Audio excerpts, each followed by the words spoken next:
So another set of, and maybe the last set of methods which we'll be learning for explainability here is called attribution methods. What do we mean by attributions? So attribution means, let's say, given, again, I'll take the same example, the movie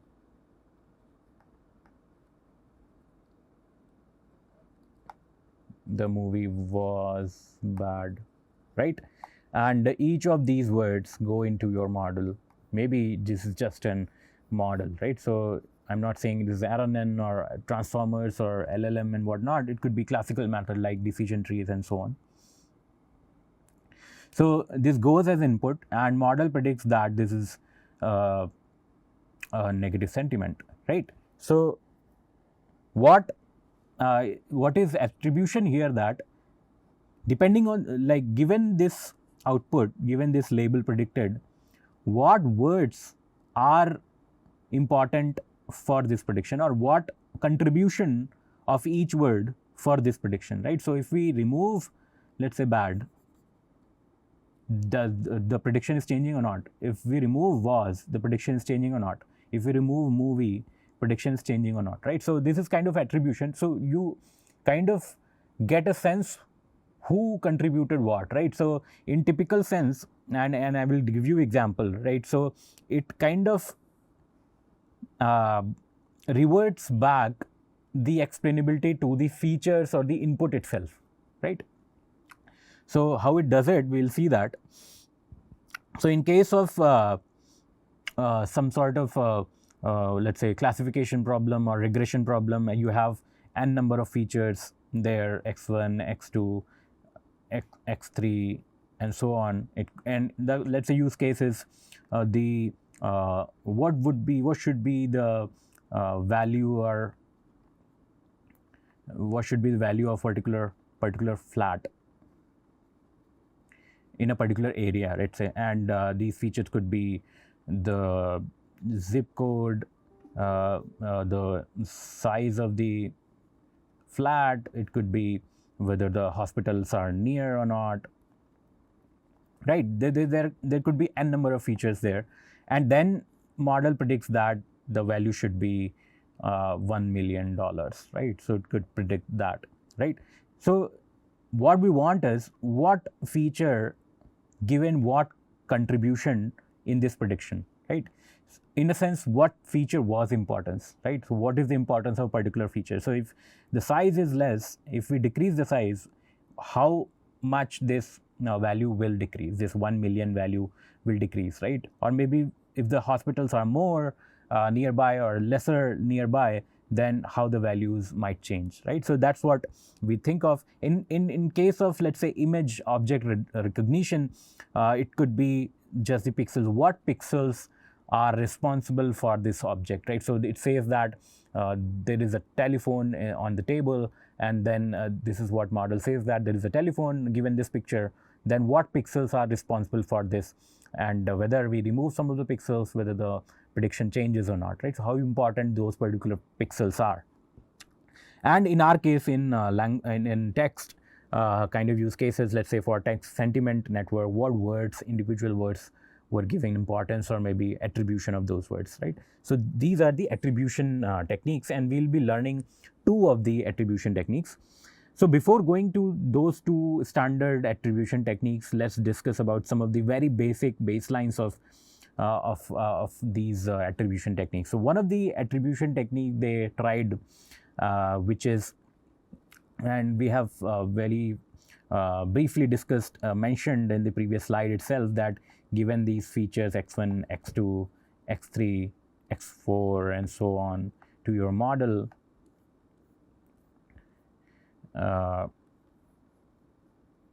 what you can do, and this prediction, positive versus negative sentiment, what you can do is we can remove one of the feature and see what is the performance. If performance degrades, how much it's getting degrading. Let's say in regression, what is the change in the value? And you can remove another one, you can include this again and see what importance of this and so on. So you drop a feature and then note the change in the prediction. So that's a very intuitive idea, but there are some problems. So it's pretty computationally expensive. You will have to do it for all possible combinations, right? So x1, remove x2, then x3, and whatnot. And misleading when features interact. So there could be the case that x1 and x2 are correlated, a very high correlation is there, and if you remove x1, x2 anyway becomes a null or maybe becomes irrelevant, right? Or if you remove x2, x1 becomes irrelevant, right? So if this is the case, this is the dicey situation where a model might get degraded because of x2, because x2 got removed, but x2 was also dependent on x1. So what are the interplays between the features? So that is not taken care of. So there are n number of flaws in this particular baseline, so we cannot use it. The other baseline could be feature multiplied by gradient. So what is a gradient, right? So given the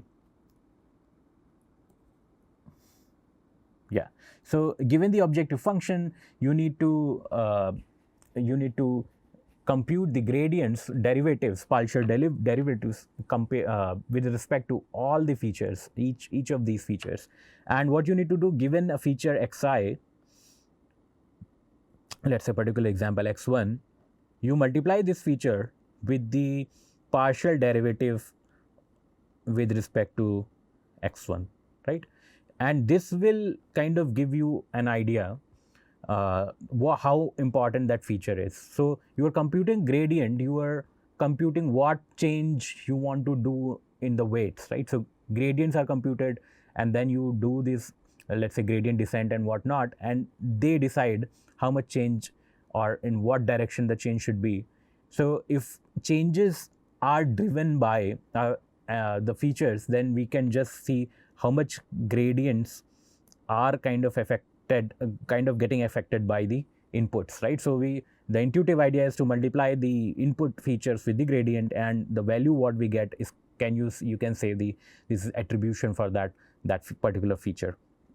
So in this example, you can see, given this input image, and for all the pixels, if you integrate, you calculate this feature multiplied by gradient, it turns out that it's not super intuitive. So it gives kind of noise. So you can see lots of noise here, and it's not very intuitive which pixels were important, which is not important, and so on, right?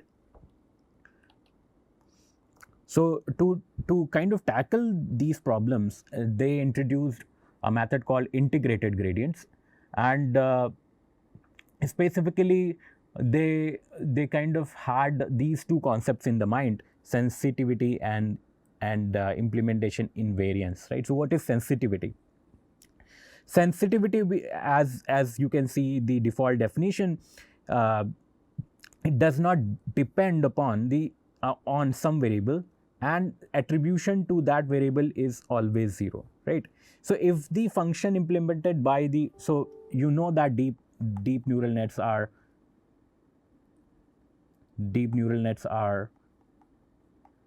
universal approximators,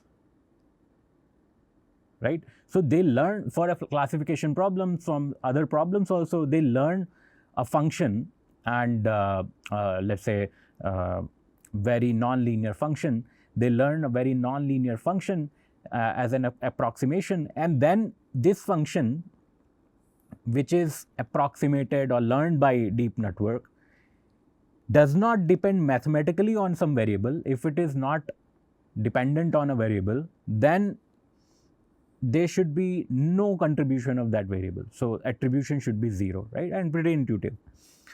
Implementation invariance. So if we kind of get two networks, let's say DNN, deep neural network 1, and DNN 2, which are functionally equivalent, so they are functionally equivalent, very similar to each other, then for all the features, if you place it here, if the similar features are also there, then the attribution should be same, right? So the attribution are always identical for two functionally equivalent networks. So these two things you kind of bear in mind, and then we go ahead with the kind of justification or maybe introduction to the integrated gradients methodology or technique, right? So let's say this is the original image, right? And when you apply gradients at the image, this is what you get, right? So gradient means gradient partial derivatives with respect to the attributes and multiplied by the attributes, right? So and this, in this case, the attributes are pixels. So for each individual pixels, right, you need to do, and then it turns out this much, which is very noisy. It's not giving out any kind of signal what pixels are important and so on. So it's kind of blurred out all the pixels which were important. But when you do the integrated gradients rather than raw gradients, you can see the shape now, and which pixels, the boundaries and edges, you can see very clearly. Those are captured. So why this object was recognized as a stopwatch, right? Okay, so how this works, how integrated gradient works. So to understand this, we can just simplify our problem, and we say that there are just two dimensions, x1 x2. So they are just two features, right? Which is not the case in real world problem, real world model. But let's say for simplification, for sake of simplicity, we take we kind of ease out the problem a bit, and we have just two variables, x1 and x2. These two features are there, right?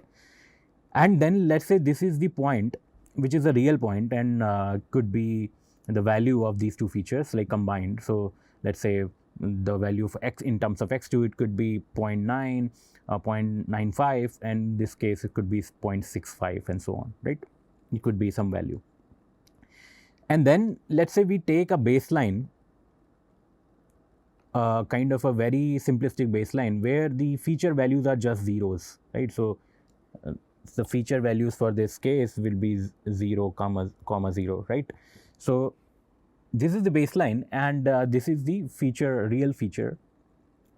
So what integrated gradient says, the technique, how it turns out that within this baseline and the real feature, you can interpolate other values in between, and let's say m values. You can interpolate these values. So you not only calculate the partial derivatives or the gradient del y divided by this, let's say, feature, a combined feature. So not, you don't just do for this, calculate the partial derivative for this and this. We also calculate the partial derivative for all of these, right? And when you sum them up and average it out, they will give you integrated gradients. So it's kind of what is happening in between. If the feature, so if I tell you in very layman terms, so this is the kind of a background, so some sort of baseline, right? So where we want to, a reference where we want to see how much difference what we get, right? So given this absolute simplistic baseline 0, 0, and this is the real world scenario, if the value might have been in between, what might have been the effect? So to integrate all these effects, we use these integrated gradients, and that's why this integration is also involved, right? So you need to integrate and with all for all the values, for all the interpolated values, right? So we'll see this, we will see a simplistic formulation compared to this. So we will approximate this integration with the summation, right? So it turns out that this input, what you get in this case, this was the input and the baseline, right? So we had seen 0, 0 baseline. So our integrated gradient, we need two things, input and the baseline. So we have given baseline is 0, 0, 0, and input is your real world input, and you need to integrate it for all possible, for all the m interpolated values also, right? That's what you need to do. And then for the baseline, to select the baseline, what would be the example? Just to tell you one simplistic examples for each of the modality, that for images it could be just black images without any pixel value and so on. And in case of text, what we take empty text or zero embedding, right? In case of regression and some sort of, let's say, flat value prediction and whatnot, so the value could be 0 area, and the 0 location is also not super good, longitude, latitude is also 0, and so on. So every feature is 0, right? So you can take that kind of thing. And integrated gradient explains the difference between a function or the value which is computed by this function f for the input and for the baseline, and what is the difference, how valuable or how kind of important this particular input is compared to the baseline, right? So that's what it kind of models. Okay, so this is a simplistic version of the same equation, and we will kind of dissect it in a more detailed manner. So you can see the annotation. So a kind of thing, we had said that we can interpolate m values, right? So if you go to this, right, first of all, interpolate inputs between baseline x prime and actual input x, right? So there is actual input x and x prime. What you need to do between the x prime and x minus x prime, you need to interpolate, let's say, m times, right? So you need to interpolate, you create the values m times, and with respect to all of these values, you need to compute the gradient, partial derivative. You need to sum them, all the m values, you need to sum them, right? And you need to take the average, you divide by m, right? So that's what you need to do. So this much is clear. Then what you need to do, there is a scaling factor also. So the input value minus the baseline, and you scale it, these averaged out values or integrated values. And integration, by the way, it is approximated using summation. So rather than integration, we are doing summation to kind of make it more easier mathematical expression. And this is scaled by this xi minus xi prime, so to make it in the same scale, right? So that's what we need to do. And this will give you the integrated gradient value. So the attribution value for this input feature, so for this particular input feature given the baseline, right? So here is one of the example which we can see that for this sentence, what the true label was positive and predicted label was also positive. The attribution score, what we get at the end, is 1.29, and then the individual words also were given some score, right? So attribution score, fantastic, given higher score compared to performance, and in this case, let's say horrible is given more negative score. So in that sense, and movie is not getting that much negative score, and so on, right? So it is also kind of giving you the attribution for each word, and which word gave what contribution towards the outcome. It could be positive, negative sentiment label prediction, or it could be just predicting a score, let's say 0.5, and so on. So there is a problem with this integrated gradients, and as the name suggests, this is gradients, right? So it works on gradients. So if it works on gradients, if your objective function or your methodology is not differentiable, you cannot compute the differentiation of it, derivative of it, partial derivatives, then this method cannot work, right? So what will happen in case of, let's say, decision trees, SVM, and so on in the classical machine learning models? To deal with this, they use another method called Shapley, SHAP values and Shapley's values, if you can call it. And it turns out that this also works similarly, but you don't have to compute the gradients here. So just to understand this, we need to understand with an analogy, and this analogy is the game, right? So a kind of a game. So let's say there is a game, and let's say we can take an example of a cricket, right? So we have let's say five people playing cricket, right? And then each of these 5 people,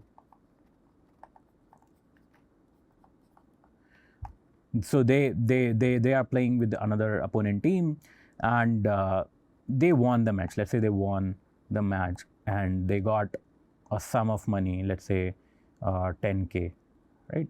So they got the money 10K, and they did batting. Some were batsmen, some were bowlers, some were fielders and whatnot, some were like doing both the things and so on. So they had different kind of contributions. Some people might have equal contributions also. Let's both of them are doing batting and they performed well, right? So, and each of these players will have some sort of contribution, right? And these contributions could be same also. Let's say C1, C2 are not same, C2, C3 are same, and so on. So what you need to do, the objective of this is, given this amount, 10K prize, depending on the contribution, who contributed in what amount, in what factor, they need to get that much reward. They need to get that much prize, right? Say C1, the P1 played super well compared to rest, so he should get more reward. And let's say P5, let's say he got 6K already, and then P5 he didn't do much at all, no contribution at all, and so on, or maybe very minute contribution, then it might get, let's say, 500 rupees or something like that, right? So this is what the scenario is. And what we need to do, the players are collaborating, right? So they are working together as a team to generate some gain, let's say in this case to receive this prize, or you can think of revenue or prize or reward. And there is a set function which determines the gain of any subset of players. So we need to find the gain by 3 players, let's say, or maybe these 2 players, and so on. So what are the gains achieved by a set of players? If we remove some of the players, so what will happen, right? So Shapley values, they kind of give you a tool to fairly divide this gain among the players, right? So who contributed in what sense, in what amount, they'll get that much of reward, right? So that's what they do. And they introduce a concept of marginal contribution, and we will discuss that. So what is marginal contribution? So given, let's say, the whole set is S, and in our case, let's say in our example, there are 5 players, right? So in total 5 players are there. If all the 5 players are playing, you get 10K. If we remove some of the things, so if we remove, let's say, player I from this, right? Or this is subset. In subset we can see rather than the overall set. So let's say this subset where I is not there, right? Let's say this is the players 5, they are in total 5 players are there. So S is, let's say, 4 players. This is a subset. And there is another player, 1 player. So in total there are 5, right? Which is, we add here, right? So this we will give the reward or the gain when everyone was there, including the I, minus when I is not there, right? So we remove 1 player from here. What is the reward? And we calculate that this is called marginal contribution. So what is the contribution of I? It will give the contribution of I if we subtract these 2 amounts, right? So this is the marginal contribution, and we need to compute the marginal contribution for all the players, player 1, 2, 3 and 4, and not just individually we need to remove it, we need to have for all the combinations. Let's say P1 is removed and P2, P3, P4 and P5 are there. This could be one combination. P1 is removed, but P2 is also removed, and then P3, P4, P5 are only there, or maybe P3, P4 are only there, and so on.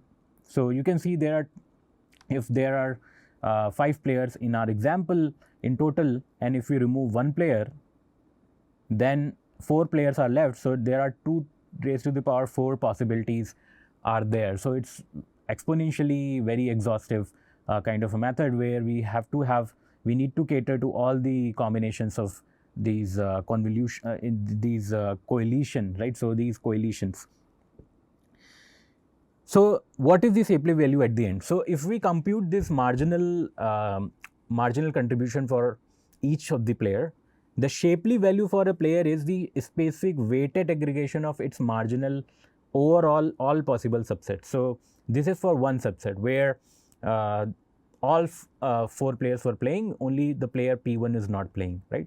But there are other possibilities where P1 is not playing, but P3 is not playing, P2, P4 and P5 are only playing and whatnot, so 2 raised to the power 4. So we need to have all combinations, and then we need to weight this aggregation. So weighted aggregation of this, sum this up for all possible combinations, and this will give you the Shapley value for that player, right? So this is the idea.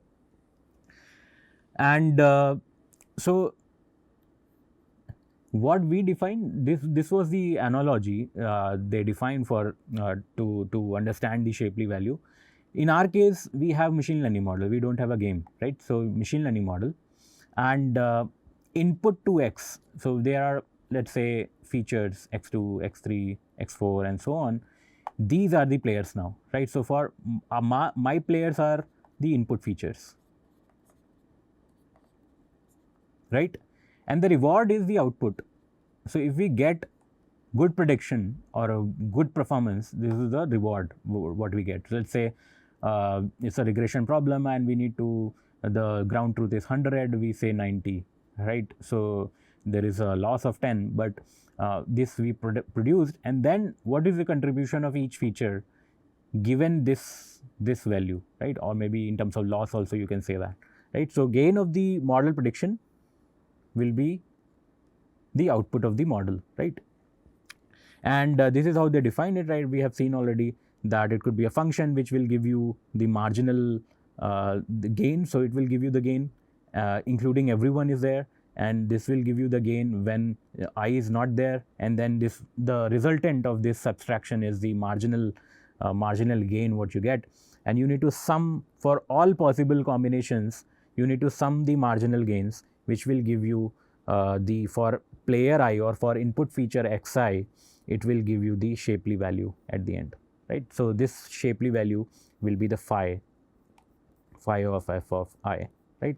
So Shapley value for this will be summation of all possible coalitions of this kind where the marginal values are marginal gains are computed, and then for all coalitions you need to sum them up and you get the Shapley value for a particular player or particular feature, right? So what are the problems in Shapley value, right? So first of all, some of the characteristics of Shapley value. So as we don't involve any kind of differentiation which was there in integrated gradient, so it is applicable to all the models, agnostic to what they use, whether their differentiation is involved or not, whether it's a deep learning method, whether this is classical machine learning models, SVM or not. So it doesn't matter, right? So it's kind of applicable to every model, right? So this is a good thing. Some of the bad things are exponential number of coalitions. So when you are computing these coalitions and the sequence is large, so we had discussed only 5 players, or just the 5, we had just discussed the 5 features in terms of machine learning. So 5 features only, right? And what were the coalition possibilities? 2 raised to the power 4 for a player, for player 1 only, right? So 1 player 2 raised to the power 4. What about a sentence having 500 words or even 10,000 words, right? So you can see the possibilities, how many possibilities will be there and how many computations you need to do, right? So what this summation will look like. So it's exponential number of coalitions are there. So we need to reduce this, and we it's beyond the kind of syllabus of this course, but there, if you are interested, you can go through. There is a Monte Carlo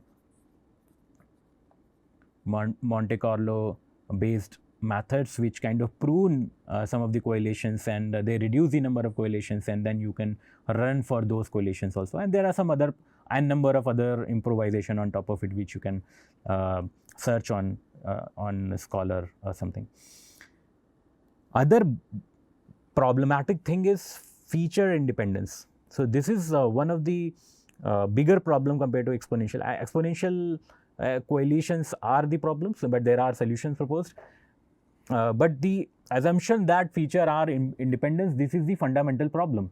Why it is the problem? So we are saying that we remove player 1 or maybe a feature x1, let's say xi, the x1, xi in this formula, and we compute the marginal gain when the xi is there and when xi is not there, right? So the gains, difference in the gains.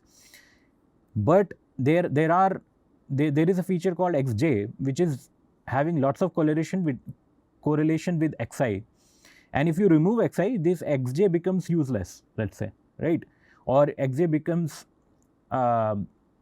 worthless to use even, right? So we are not catering to this. So we are saying that the feature are independent, which is not the case most of the time. Specifically, this is true with the language scenarios where, let's say, we define a correlation game, right? So define a correlation game for each model input x, right? So this sentence, the words are not out of the place. They have some sort of relationship with each other, right? So there's some word, one of the word is subject, object, predicate, and whatnot, right? So these words are not independent of each other, so we cannot assume that the features are independent, right? So that's a problem. To tackle this, there are some improvisation or methods are proposed, and one of the methods is clustering them. So let's say the sentence is New Delhi is the capital of India, right? So this is the sentence. So what they want to do, they, before applying the Shapley value, Shapley method, they cluster the words themselves. So they, and if you don't cluster them, then New and Delhi will be two separate features, right? Of two separate words. So you will remove New and just Delhi will be there, or you remove Delhi, just New will be there, and doesn't make any sense if New is there and Delhi is not there, right? So they cluster them and they kind of club them, the clusters. So let's say, and the rest of them are not clubbed, only this New Delhi is clubbed. So this will be treated as one feature, right? And then you apply the Shapley value and you get this Shapley value for this phrase rather than the individual subword, right?